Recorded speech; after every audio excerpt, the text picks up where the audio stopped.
aka Padders, thank you for joining me.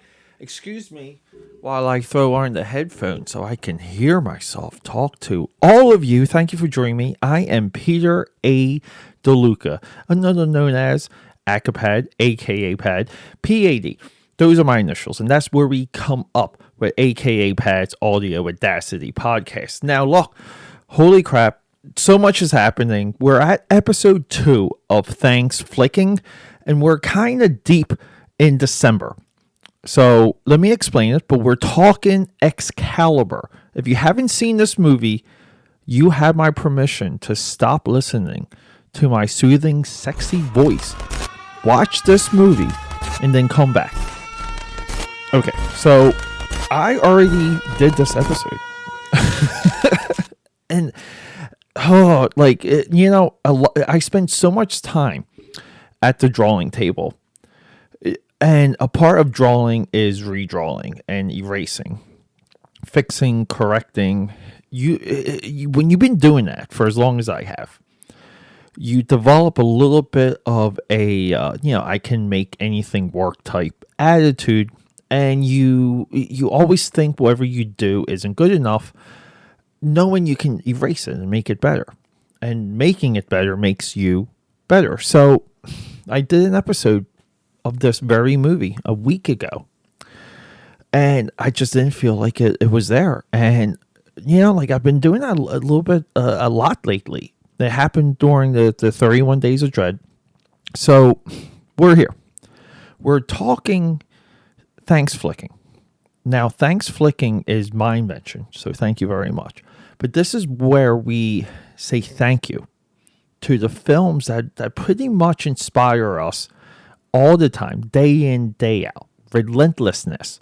These are the movies we can put on at any time, and they move us in different ways. They flow through our life where it doesn't and we're affected by these movies differently through life because we're in turn are at different phases in life when we rewatch these movies. I'm on a good gap of not watching Excalibur within, I would say, at least 2 years. And you might be like, Pete, how on earth can you talk to us about a movie you haven't seen in 2 years? Because I've seen this movie probably close to 100 times. Maybe moving forward, I'll start keeping track. So our last movie was Dark Crystal. It's a visual masterpiece. This movie is a visual masterpiece. It goes neck and neck with Dark Crystal in so many ways, meaning both of those movies. No Academy Award nominations. What are we doing here? This movie is the greatest interpretation that we will ever have. And I can say that with confidence, of the legend of King Arthur. Now, Robin Hood there's so many different versions of Robin Hood. I think a generation goes towards Kevin Costner, and the previous generation goes towards Errol Flynn.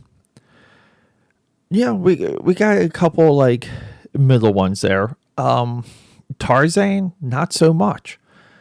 Robin Hood really kind of ends with Kevin Costner. We haven't had any Robin Hood pops since that movie. There's been attempts. I'm very curious over the Jamie Foxx one, by the way. So, throughout my life, every single King Arthur movie and anything that is made, I rush to go see because I want to measure it up against this movie, because this movie breathes life. There are so many ways to interpret the magic within this movie. This is a part of what makes it unique. There's magic, there's Merlin, there is, and there's not. The costume design. Bob Ringwood, Dune, 1989 Batman, Tim Burton. Trevor Jones. He scored our previous movie. Trevor Jones, masterful. And then we have this saga. Okay, the movie's also filled with incredible actors, but we have this saga that relatively, we can say with confidence, makes no sense. The actual legend of King Arthur makes no freaking sense. It doesn't have a clear through line. Now, there's a lot of different interpretations of King Arthur. Even going back, right? So there's different versions of the path you can take. This is the most lean, boiled down, and exact version, again, we will ever get. This movie buys in on all of these concepts. Mordred at the end. What incredible battle. Bloody, shiny armor battle. This is the imagery that burned into my brain when I was younger. I watched this movie with my father, with the big tone, with the TD.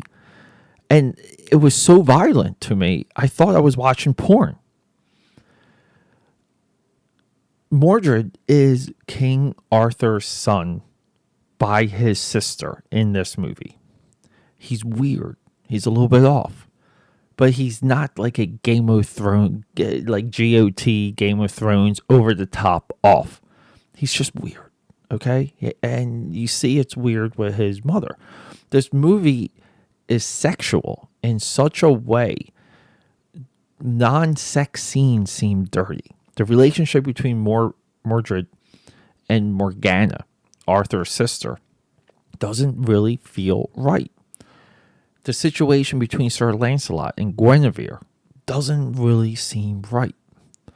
We plead with King Arthur in this movie. We're on his side and we see him repeatedly get screwed over. Even like just from the very beginning, he's up against the wall even when he achieves greatness. Like we feel for him. Is it because like this movie's littered with Shakespearean actors? I mean, what a list. I mean, Liam Neeson, Patrick Stewart, Nigel Terry, Helen Mirren, Nicholas Clay, it goes on and on. So part of the mythology of this movie is it was originally supposed to be Lord of the Rings. The rights got wiggled away, becomes an animated movie.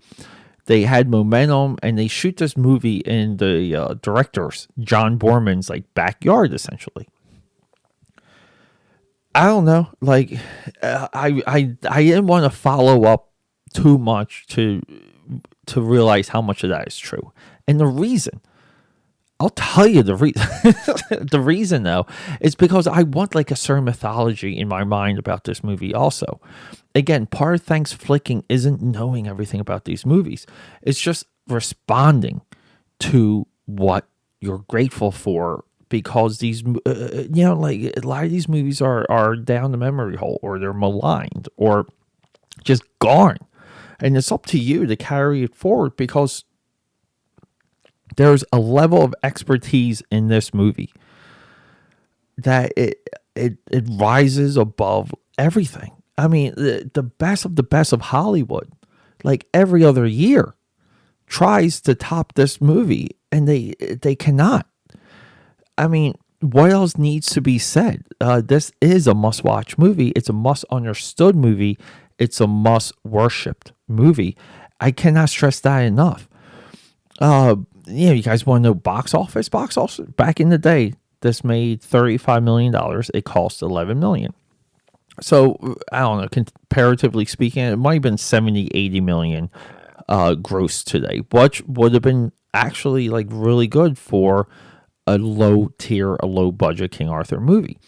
When people talk to you about what they're capable of when they set out to make a movie, this is one of those movies you have to just sit them down and show them, because this is a lean movie. This movie doesn't have insane sets.